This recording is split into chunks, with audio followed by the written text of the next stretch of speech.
कबीर आश्रम देवरी सभी श्रोता बंधुओं का, माता बहनों का, हमारे साथियों का हृदय से स्वागत करता है। साथियों, कभी कभी मैं अकेले में बैठ कर के विचार करती रहती हूँ कि हमारा जीवन सुखी कैसे हो, और इसके लिए हमें अपने जीवन का चिंतन करना चाहिए।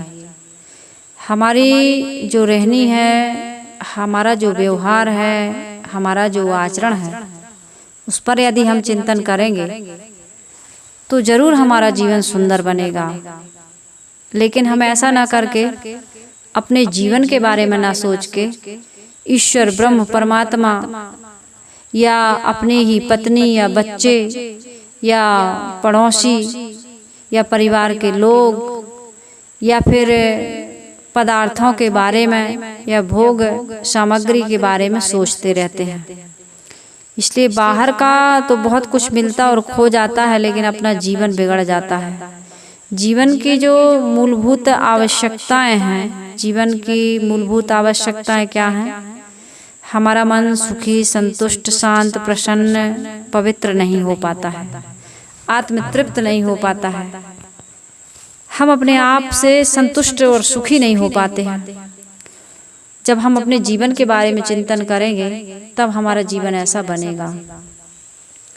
बहुत कुछ मैंने अपने जीवन के बारे में विचार किया, क्योंकि अपने जीवन के बारे में विचार करना किसी किसी के जीवन में ये कला, ये समझ लोगों को प्राप्त होती है। एक दिन मैं ऐसे ही बैठी थी, मुझे विचार आया कि हमारी उम्र 30, 35, 40 और 50 तक पूरी होने तक, पहुंचने तक हमें 3 काम जरूर पूरे कर लेने चाहिए। और इस 3 कामों को पूरा करने के लिए हमें प्री प्रोग्रामिंग करने की आवश्यकता है। बहुत पहले से इसकी तैयारी करनी चाहिए। जो व्यक्ति शुरुआत अच्छी नहीं करते हैं, उनका परिणाम यानी अंत अच्छा नहीं होता है।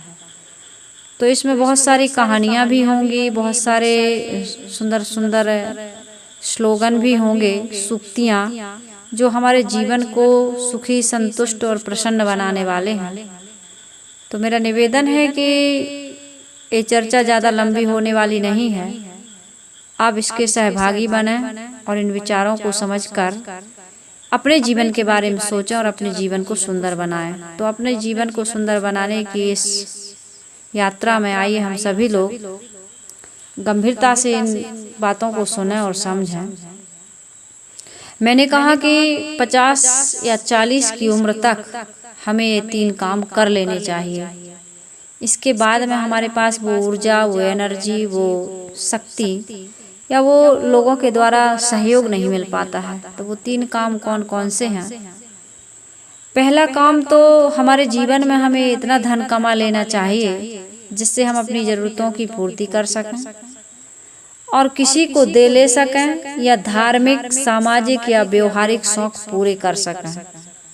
धार्मिक शौक भी होते हैं और सामाजिक और व्यवहारिक कुछ हमारी जिम्मेदारियां होती हैं, कुछ हमारे व्यवहार होते हैं। इसमें हम अपने कुछ सात्विक मनोरंजन के लिए, कुछ व्यवहार में मित्रों के लिए, परिवार के लोगों के लिए हमारा कुछ भाव बनता है, एक शौक होता है कि भाई अमुक संस्था में हम इतना दान दें, अमुक संतों को दें, साध्वियों को दें, कहीं सामाजिक कोई अच्छे कार्य हो रहा है वहाँ हम धर्म करें, पुण्य करें, परमार्थ करें, सहयोग करें।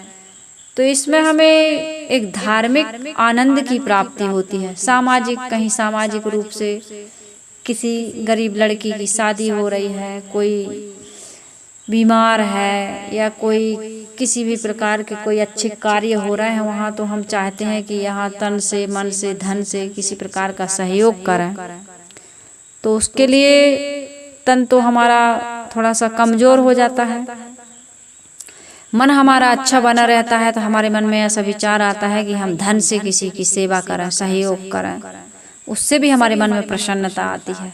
जब हम किसी को कुछ देते हैं, चाहे तन से दें, मन से दें या धन से दें, तो उससे हमारे मन को बड़ा संतोष और प्रसन्नता की प्राप्ति होती है।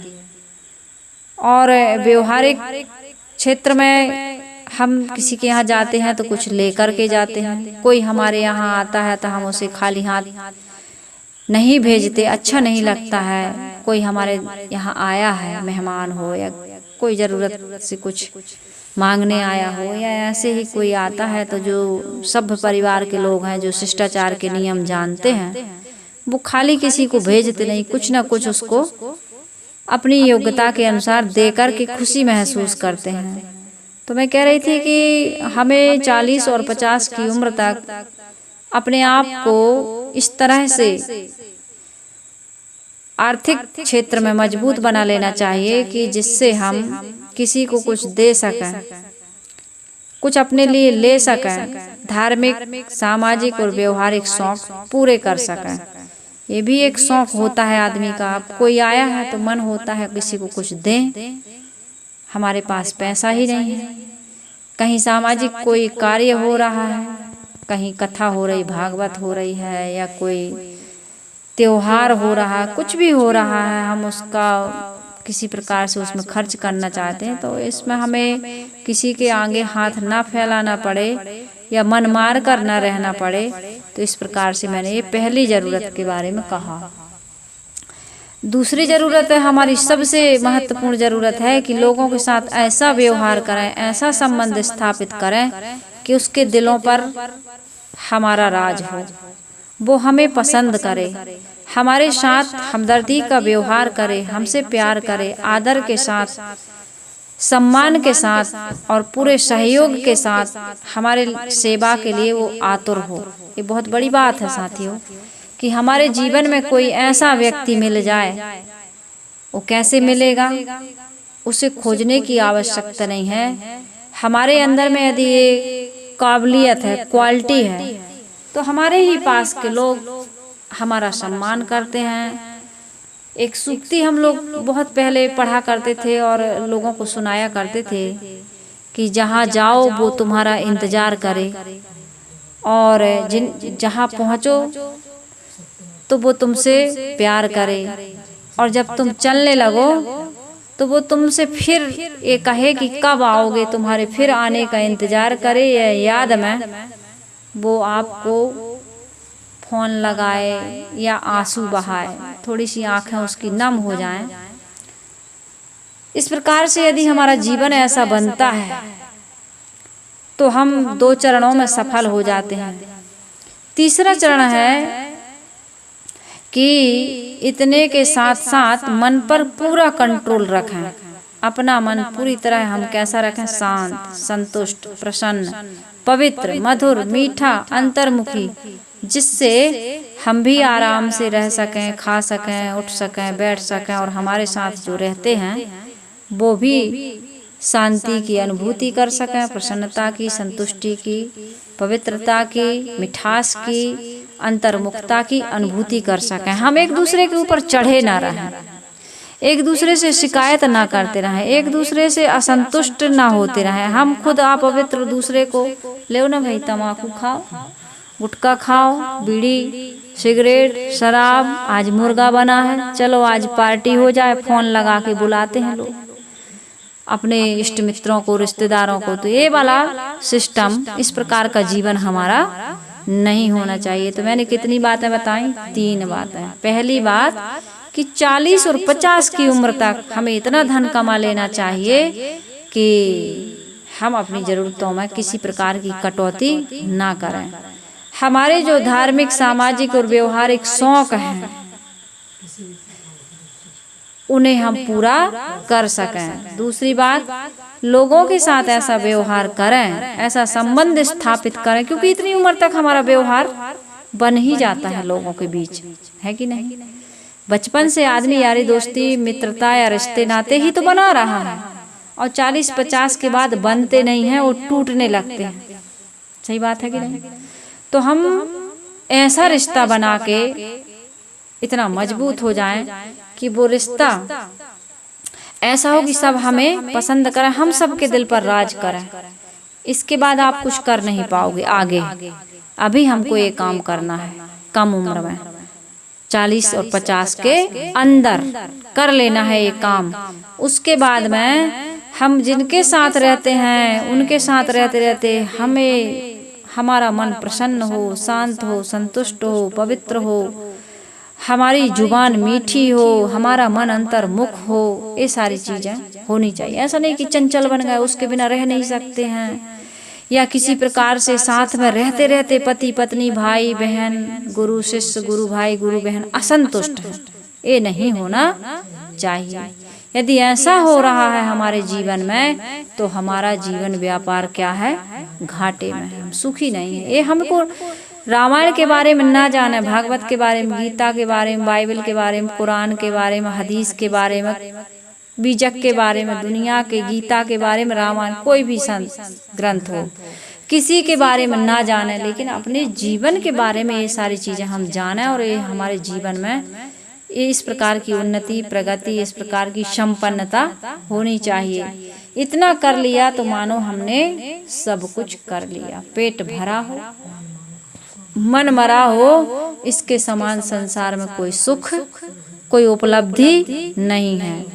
यह कभी न सोचना कि आज असावधानी कर लेते हैं, कल सावधानी से जीवन जी लेंगे। थोड़ा मनोरंजन के तौर पर, थोड़े ऐसे ही मजाक के तौर पर बहक जाते हैं, मजाक कर लेते हैं, अरे ऐसी दिल लगी कर लेते हैं। हमारी जिंदगी के मालिक हम हैं, हम फिसलेंगे थोड़ी, हम बहकेंगे थोड़ी, हम कुसंग में अपने जीवन को बर्बाद थोड़ी करेंगे। थोड़ा ऐसे ही मनोरंजन कर रहे हैं ना, ऐसा कभी नहीं, कभी भी नहीं होना चाहिए। हम थोड़े गलत काम कर लेंगे तो गलत थोड़ी हो जाएंगे, नहीं। आप बिल्कुल सावधानी हटी कि दुर्घटना घटी। हर समय में ऐसा, हम गुरुदेव जी एक संत हमारे यहाँ आते थे, गुरु तुल्य, हमारे तो गुरु जैसे थे वो हमेशा कहते थे, बेटी हृदय यार्ड पर हमेशा लिखे रहना कि सावधानी हटी तो दुर्घटना घटी।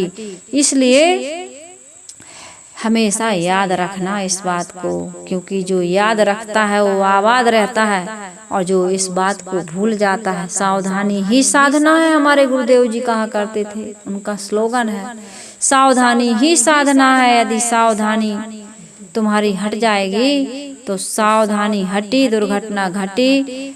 तुम याद रखोगे इस बात को तो आबाद रहोगे, और भूल जाओगे तो बर्बाद हो जाओगे। तो इस प्रकार से हम सबको मन को किसी भी प्रकार से गंदी हवा नहीं देना है। हवा पानी देते रहोगे, इस प्रकार के कुसंग के गुलाम बने रहोगे, मजाक में हंसी में इंद्रियों की गुलामी करते रहोगे, कुसंग से नहीं हटोगे तो फिर क्या होगा, बड़े बड़े लोगों का पतन ये असावधानी के कारण ही हो जाता है। अपनी मन इंद्रियों पर कभी विश्वास नहीं करना। कहते हैं ना, साधु तहाँ तक भय करे जहाँ तक पिंजर सांस। तो ये केवल साधुओं के लिए नहीं है। एक घटना मुझे याद आ गई इस पर से। कहते हैं एक 50-55 साल के बुजुर्ग थे, और 50-55 तक नाती पोता आज की जनरेशन में आ रहे हैं। अभी अब आने वाली जो जनरेशन है उसकी तो भाई कब आएंगे नहीं पता मुझे, और आएंगे कि नहीं आएंगे ये भी कुछ नहीं कहा जा सकता है, क्योंकि आज की तो पीढ़ी बहुत कुछ एडवांस है, और इस तरह से उनका जीवन जीने का तरीका देख करके लगता है कि क्या बताएं, कुछ कहने की। मीडिया वाले खूब जान रहे हैं, मीडिया का खूब, ये प्रेमानंद जी, अनुरुद्धाचार्य जी, साध्वियाँ ऋतंभरा साध्वी, श्रद्धे संत साध्वियाँ हमारी, ये सब समाज को जगाने के लिए बहुत कुछ कह रहे हैं, सुन रहे हैं। आज की जनता सब पढ़ी लिखी है, सब मोबाइल एंड्रॉयड मोबाइल से सब जुड़े हुए, नेट सबके पास फ्री है, तो सारी चीज़ें जान रहे हैं। तो इन स्थितियों को देखकर मैंने कहा कि हमारे जो हमारी उम्र के जो लोग थे, 50-55 के दादाजी थे, वो दादा बन ही जाते हैं, इस पर से मैं कह रही थी। तो एक दिन क्या हुआ, थोड़ा सा अस्वस्थ हुए तो डॉक्टर के पास गए। तो आजकल तो डॉक्टर के पास जाओ तो हाथ वाले नाड़ी वाले कोई वैद्य है नहीं, तो वो तो जांच करवाते हैं, तरह तरह की टेस्ट हुए, और टेस्ट में डॉक्टर ने कहा कि भाई इनको असाध्य रोग है, ये ठीक नहीं होगा, लेकिन घबराने की आवश्यकता नहीं है, ये कोई छूत की बीमारी नहीं है, दवाई परहेज से रहेंगे तो इनको कोई कष्ट, बहुत सारी बीमारियां ऐसी हैं जो असाध्य होते हुए भी आज भी हमें, वो जितनी हो गई हैं उतनी तो हैं, लेकिन वो आगे बढ़ती नहीं है, कंट्रोल में रहती हैं। बहुत सारा साइंस ने, विज्ञान ने तरक्की की है, तो इलाज हुआ, दवाई हुई, घर आ गए। अब बाबूजी ने कहा कि, दादाजी ने कहा कि भाई थोड़ा सा मैं लॉन में, यहाँ इसमें बगीचे में थोड़ा सा टहल लेता हूँ। तो कहा कि ठीक है, टहल लीजिए पिताजी, अच्छा लगेगा आपको, सुबह शाम की ताज़ा हवा आप ले लीजिए। तो पिताजी टहल रहे थे, इतने में बहू क्या बोल रही है, और जो बहू बोल रही हो पिताजी ने सुन भी लिया। बोले देखो भाई, पिताजी को गंभीर बीमारी है, रिस्क लेने की आवश्यकता नहीं है, इनको वृद्धाश्रम में छोड़ दो, और मैं अपने बच्चों में ये बीमारी नहीं फैलने दूंगी। तो उसके पति ने कहा, उस दादाजी के बेटा ने, पति अपनी पत्नी से कह रहा है कि देखो डॉक्टर ने कहा है कि कोई गंभीर बीमारी नहीं है और इनको वृद्धाश्रम में छोड़ने की आवश्यकता नहीं है। हमारे पिताजी को हम वृद्धाश्रम में क्यों भेजें भाई? तो थोड़ा सा विवाद हो गया। मैं इस घर में पिताजी के साथ नहीं रह सकती हूँ, ना मैं अपने बच्चों को रहने दूंगी। थोड़ा सा कहना सुनना तू मैं हुई। पिताजी ने सुन लिया, जब बात जोर से हो रही थी थोड़ा आए, ध्यान दिए। पिताजी ने कमरे में आए और बेटा को आवाज लगाई। मतलब 2-4-10 दिन हो गए थे, इंतजार किए कि हो सकता है बहू की मति पलट जाए, बेटा भी दबाव में या टेंशन में नहीं रहेगा, ठीक हो जाएगा मामला, नया नया सुना है, अभी थोड़ा सा प्रभाव है। लेकिन जब नहीं थमा ये सिलसिला तो पिताजी ने एक दिन बेटा को बुलाया रूम में। बेटा आया, कहा बहू को भी बुला लो। बहू भी आ गई। बोले थोड़ा मेरा ऐसा है, बीमारी गंभीर है, तो मैं चाहता हूँ कि मैं बुजुर्गों के बीच में अपना ये जो शेष जीवन बचा है उसको बुजुर्गों के बीच में बिताना चाहता हूँ। तो बच्चे ने कहा पिताजी कहाँ जाओगे भाई, घर में रहो, बच्चों के साथ रहो। माता पिता की इच्छा होती है कि बच्चों के साथ में, क्योंकि उनको, दादाजी को यही भरोसा था कि बीमारी हो गई तो कोई बात नहीं है, लेकिन मेरे बच्चे अच्छे हैं, सेवा कर रहे हैं, बहू बेटा पोता पोती हैं मेरे साथ में, तो दवाई करता रहूँगा। मैंने आखिर इसीलिए धन कमाया है, बुढ़ापे में मेरी सेवा करेंगे, देखभाल करेंगे, एक दिन तो मरना ही है, और मरने से क्या डरना। अपने बच्चों पर बड़ा विश्वास था, बड़े खुश थे। लेकिन जब बहू की ये बात सुनी तो उन्हें बड़ा दुख हुआ, और ये बात हमेशा वो भूल नहीं पाए, और ये चर्चा हमेशा बीच बीच में हुआ करती थी। 8-10 दिन हो चुके थे। तो बूढ़े बाबा ने कहा, दादाजी ने कहा कि भाई मैं अब बुजुर्गों के साथ में जीवन जीना चाहता हूँ, अंतिम समय में अपने एज के लोगों के साथ समय पूरा व्यतीत करना चाहता हूँ। तो बेटा ने मना किया तो बहू बीच में ही बोल पड़ी कि पिताजी कौन गलत कह रहे हैं, सही तो कह रहे हैं, उनकी इच्छा है तो उनकी इच्छा को पूरा करना हमारा कर्तव्य है। कौन सी इच्छा? कि जाओ अकेले में बुढ़ापे में, हाँ वृद्धाश्रम। तो बेटा भी अब जान ही रहा था कि मानेगी नहीं। तो बेटा ने कहा ठीक है पिताजी, क्या करना होगा? कहे बस कुछ नहीं, एक किराए से घर की व्यवस्था कर लो, और तुम उस किराए के घर में रहना। मैं इस घर को ओल्ड एज होम बनाना चाहता हूँ, और मैं जितने भी बुजुर्ग हैं उनको अपने साथ रखना चाहता हूँ, और मैं उनके साथ रहना चाहता हूँ। तो उन दोनों के पैर के तले से जमीन खिसक गई। तो ऐसे डिसीजन आज बूढ़ों को लेने पड़ते हैं, और ऐसे डिसीजन लेना चाहिए।